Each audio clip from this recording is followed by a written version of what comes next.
want to introduce you to the topic of my research, surgical insights on the inflammatory bowel disease management.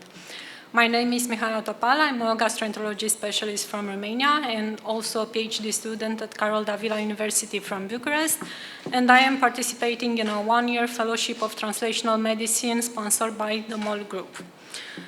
My vision is that in the next years, the morbidity will decrease and the quality of life will improve in IBD patients. And for that, my mission is to investigate surgical techniques and interventional endoscopic procedures that might improve the outcome in Crohn's patients. For that, currently I'm working on two projects. For both of them, I will use the systematic review and meta-analysis methodology. The first project is effectiveness of extended mesenteric excision in preventing postoperative Crohn's disease recurrence. Crohn's disease is characterized by recurrent flares of intestinal inflammation and complications such as abscesses, fistulas, can be present up to 1/3 of the newly diagnosed cases. Consequently, 70% of the patients will require abdominal surgery during their entire lifetime, and unfortunately the surgery is not curative, and 20% of them will require multiple interventions. Some studies suggested that the hypertrophic mesenteric tissue in Crohn's disease secretes large amount of pro-inflammatory and pro-fibrotic cytokines that might play a role in the Crohn's disease pathogenesis and disease progression, and that it might even influence the postoperative recurrence rates. So my aim is to evaluate the effectiveness of extended mesenteric excision in preventing postoperative Crohn's disease recurrence. To clarify the terminology, in the limited mesenteric excision, the mesentery is cut close to the intestinal wall, while in the extended mesenteric excision, the mesentery is removed by divided in close to the major origin of the major arterial trunks or to the mesenteric root. My clinical question is whether the extended mesenteric excision is associated with lower rates of postoperative complication and postoperative recurrence compared with limited mesenteric excision in Crohn's disease patients who underwent intestinal resections. And for my clinical question, I use the PICO framework. And my hypothesis was that indeed this intervention is associated with low rates of both postoperative complication and postoperative recurrence. On 9 November 2022, I did a systematic search, and after the selection process and citation searching, we had 6 papers for 5 studies, from which 3 were included in the meta-analytical calculation. And now I want to present you the results. This forest plot illustrates the postoperative surgical recurrence, which was defined as the need for surgical reintervention after the index surgery to do Crohn's disease recurrence complications. Considering the fact that the need of surgery in Crohn's disease is high, and despite the fact that we are living in the biological area, the recurrence rates and surgical recurrence are still high, we need to find some new strategies in order to improve the surgical burden in Crohn's disease patients. So that's why we consider this our main outcome.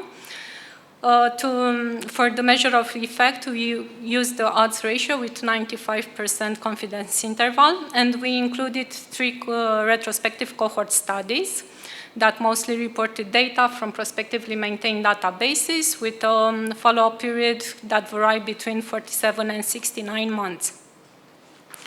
All the studies reported the same effect with an overall odds ratio of 0.3. Clinically, it means that patients who underwent intestinal resections with extended mesenteric excision were 3 times less likely to develop postoperative surgical recurrence compared with the patients with limited excision. But our results is not statistically significant, so we need more studies to demonstrate this relation. The second outcome is overall postoperative complication, for which we included patients who develop any type of postoperative complication. We have the same population as in the previous outcome. This time the overall odds ratio was 0.78. It means that performing intestinal resection with extended mesenteric excision decreased the postoperative complication by 22%, but also we need more studies. Our study has some strengths, and I would emphasize that it represents a comprehensive analysis of an emerging topic in Crohn's disease surgery, and we followed the rigorous Cochrane methodology, but it also has some limitation, and I will start, of course, with the limited data. We only included 3 studies for the meta-analytical calculation. All of the studies were observational cohort studies, and due to the small number of patients, to the inconsistency and imprecision of the results, we have to downgrade the certainty of evidence to low and very low. In conclusion, extended mesenteric excision during intestinal resection might have a positive impact on the long-term outcome and appears to be a safe procedure, but at this moment the evidence is uncertain and we cannot recommend it to be implemented routinely. But we have some implication for future research. We need more studies. We need multicentric large samples, RCTs, that should also evaluate clinical and endoscopic recurrence, and they need to have subgroup analysis for specific anatomic segments of the digestive tract. And also the role of microbiome and the immunological aspects of the mesentery must be deciphered. The manuscript was finished, and we sent the press submission inquiry to the IBD journal, and we're still waiting for the response. The second topic is efficacy and safety of endoscopic balloon dilation for Crohn's disease strictures. As I already mentioned, the main concern in Crohn's disease is the high risk of complication, and studies reported that after 20 years from diagnosis, almost 60% of the patients develop intestinal strictures. Unfortunately, medical therapies, the efficacy of medical therapy is very limited, especially for the fibrotic strictures, so we have to perform invasive procedures, including surgeries and endoscopic procedures.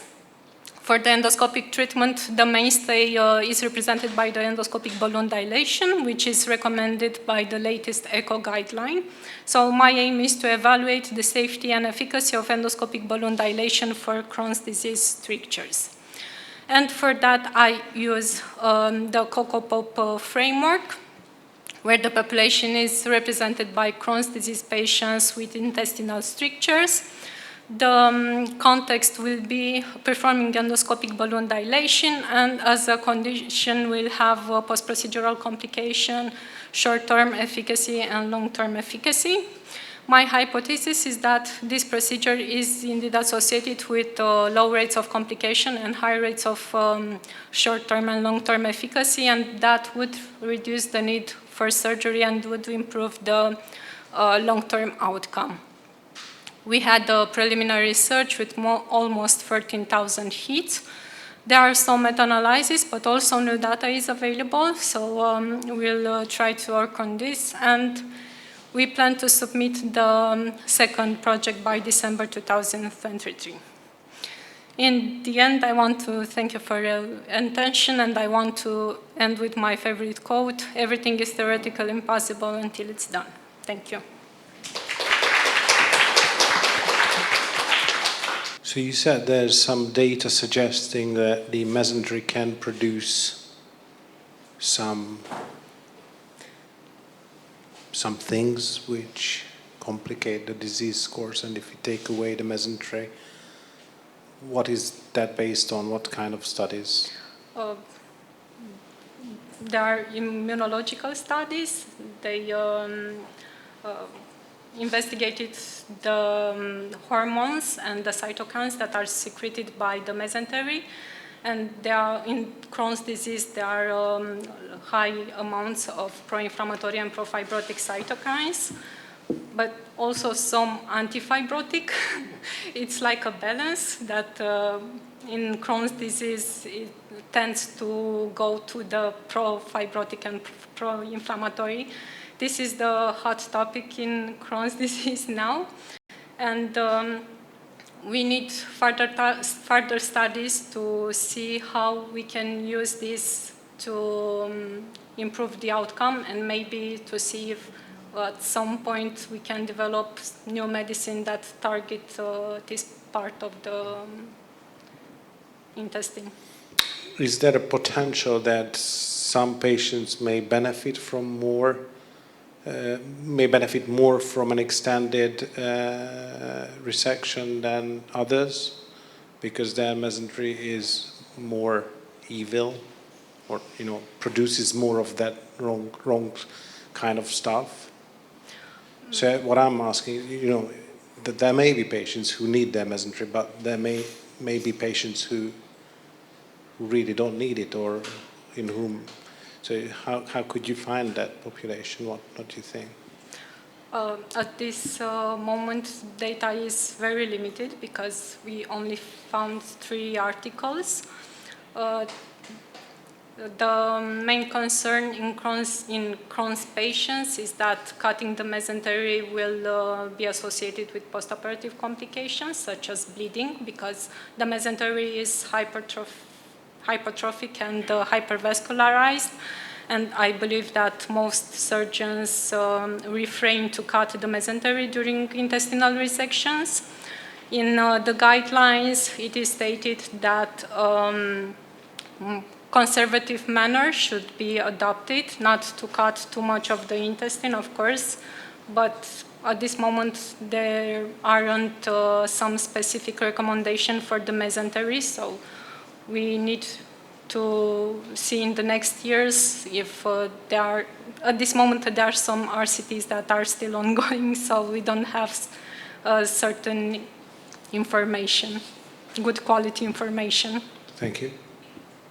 Regarding endoscopic treatment of strictures in Crohn's, do you intend to examine only the postoperative stenosis, or for primary treatment? Do you think it would be? Would you find any effectiveness of endoscopic treatment in those stenosis which are fibrotic stenosis, and maybe longer one which are not really suitable for endoscopic treatment? Indeed, in the guideline they stated that the endoscopic treatment is preferred for short stenosis, less than 5 centimeters. It would be ideal to have subgroup analysis for primary and secondary stenosis, but it depends on the data we'll gonna retrieve from the literature. But it would be ideal to have subgroup analysis, and also for the anatomic segments.